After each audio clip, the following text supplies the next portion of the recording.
안녕하세요. 저는 강남 농업법인의 김혜선 고문입니다. 오늘도 정봉수 노무사님 모시고 우리 업종이 공인노무사인데 공인노무사업의 주요 쟁점과 관련해서 한번 정리하는 시간을 갖도록 하겠습니다. 어떤 내용인지 설명을 해주시죠. 네, 안녕하십니까. 공인노무사 정봉수입니다. 저는 공인노무사 12기입니다. 2003년도에 합격해서 약 한 22년 정도 이 업무를 하고 있습니다.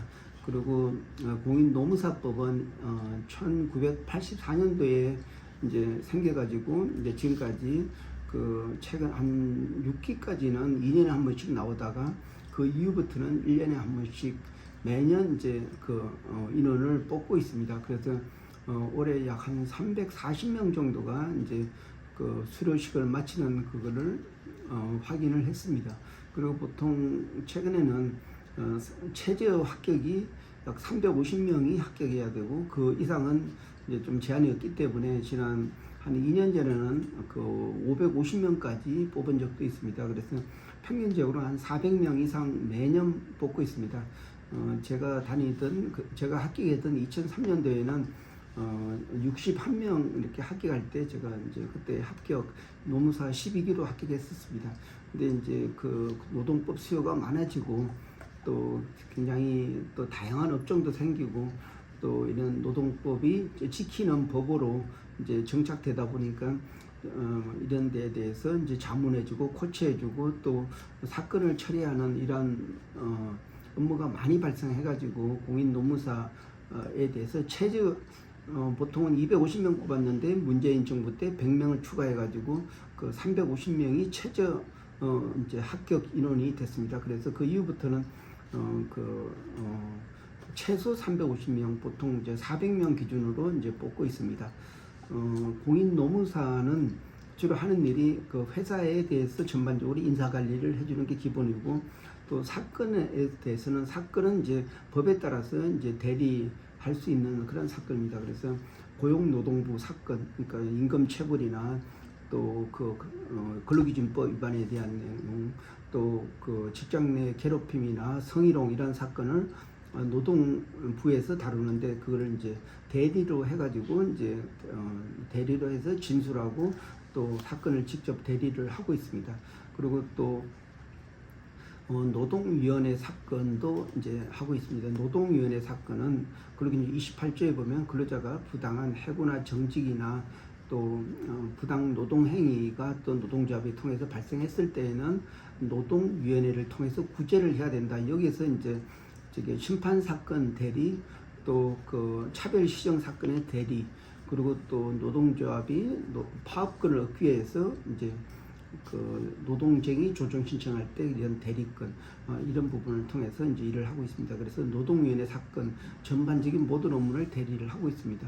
그리고 또 산업재해 사건, 산재가 발생하게 되면 공인노무사가 3심까지 할 수 있습니다. 신청하고 또 신청이 거부됐을 때 이제 재심사 사건, 또 그리고 또 이제 산재보험, 그러니까 산재보험 재심 사건, 그러니까 처음에 근로복지공단에서 1심, 본부에서 2심, 그리고 고용노동부에서 이제 재심사 사건까지 이렇게 3심을 할 수가 있습니다.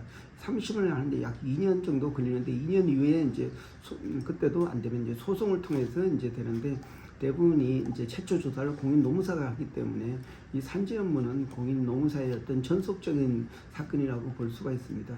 그 외에 이제 이건 이제 근로복지공단을 통해서 이루어지고, 그리고 또 산업안전보건법, 이게 사전에 대한 어떤 안전에 대한 이런 보호 조치 이런 부분에 대해서 이제 공인노무사가 이제 사전에 예방적인 차원에서 이렇게 하고, 사건이 발생하면은 조사 단계에서 이제 들어가고 있습니다. 그래서 산업안전공단 아니면 또 노동부의 산업안전 감독관에 대응할 때 공인노무사를 통해서 이제 대응을 하고 있습니다.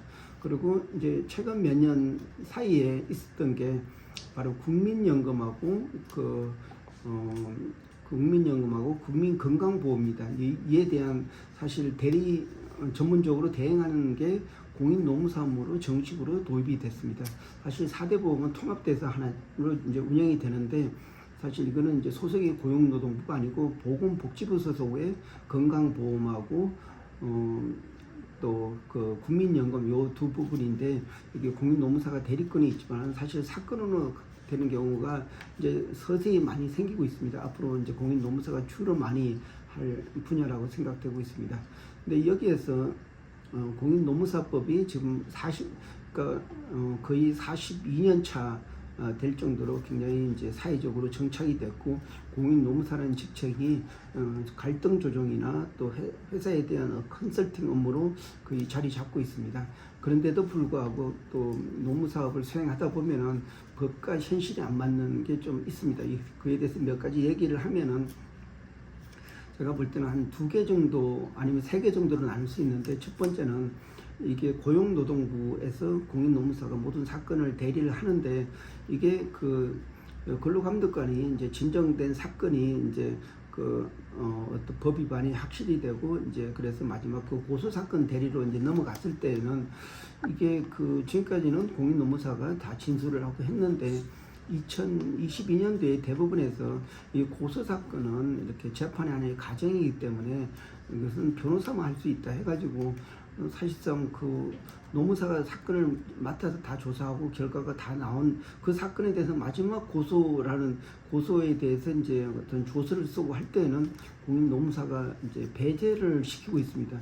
그래서 2022년까지는 다 공인노무사가 하는 일을 갑자기 변호사들이 어떤 영향력을 행사해 가지고 있는데 그래서 사실 사건을 조사했던 것에 대해서 또 사업자가 새롭게 또 이제 대리인을 이제 다시 고용을 해가지고 해야 되는 이렇게 이중적인 부담을 줄 수가 있습니다. 그래서 사실상 이게 같은 감독관이 같은 조사를 하는데 이름이 바뀌었다고 해가지고 대리인을 새롭게 선임하는 건 문제가 있다고 생각됩니다. 그래서 공인노무사협회에서 이런 고소 대리인 진술권 제가 대리를 한다기보다는 이제 지금까지 조사해왔던 사건에 대해서 진술하는 그 정도의 어떤 권한은 법으로 주어져야 된다 이런 내용으로 해서 여당 야당의 의원들이 지금 법안을 제시한 게 있습니다.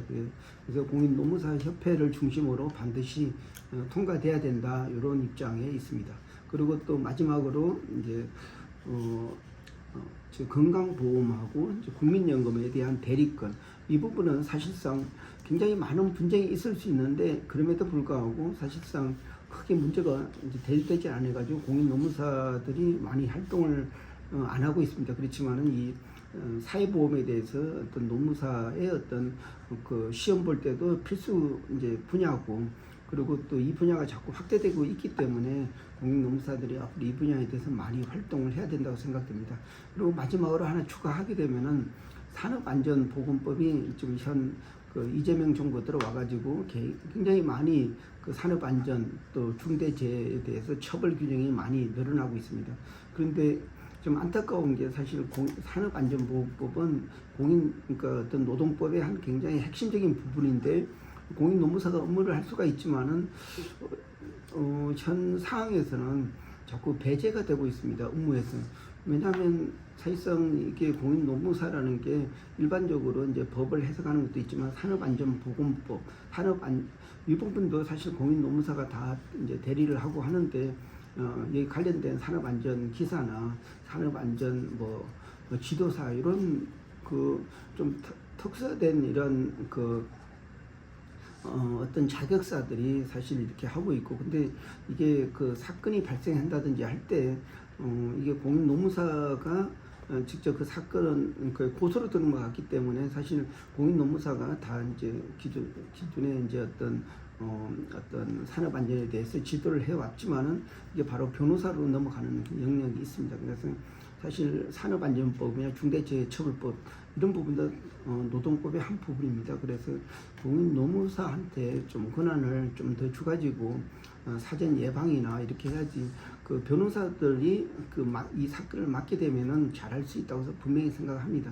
그런데 주로 변호사들은 전체의 법을 다 다루기 때문에 사실 이런 산업안전이나 이런 부분에 대해서는 좀 어떤 정보나 아니면 어떤 그에 대한 어떤 그러니까 자세한 내용이나 아니면 어떤 현 업무에 대해서 좀 약간 부족한 면이 많이 있습니다. 그래서 그 공인노무사는 이렇게 직장이나 이런 노사 관계에 대해서 직접 그 근로자를 상대하면서 하는 직업입니다. 그렇기 때문에 그 관련된 전문 자격사한테 그만한 권한을 주고 책임을 매기는 이런 관계를 통해서 어떤 산업 안전에 대한 예방도 되고 또 보호도 되고 또 사후 처리도 이제 해야 된다고 생각됩니다.